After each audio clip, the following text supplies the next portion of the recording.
আর সুরজিৎ রায়চৌধুরী আমার সঙ্গী। আমরা সবাই শ্রীগুরুকে প্রণাম জানাতে।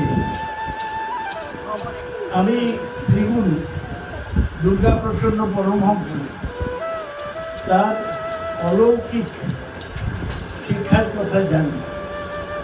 আমি ঢাকুরিয়ায় বিধায়ক ছিলাম আজ থেকে 20 বছর আগে। আমার এলাকার মধ্যে নাকতলায় শ্রীগুরু সঙ্গের হেডকোয়ার্টার। আমি প্রতি বছর সেখানে যেতাম বার্ষিক উৎসব। ওর যে শিক্ষা শ্রীগুরু দুর্গাপ্রসন্ন পরমহংস দেবে, তা দিয়ে মানুষ শান্তিপূর্ণ জীবন কাটাতে। আপনারা এত মানুষের আজকে 3000 লোকে খাবার ব্যবস্থা আছে করা আছে। আমি দুর্গাপ্রসন্ন পরমহংসের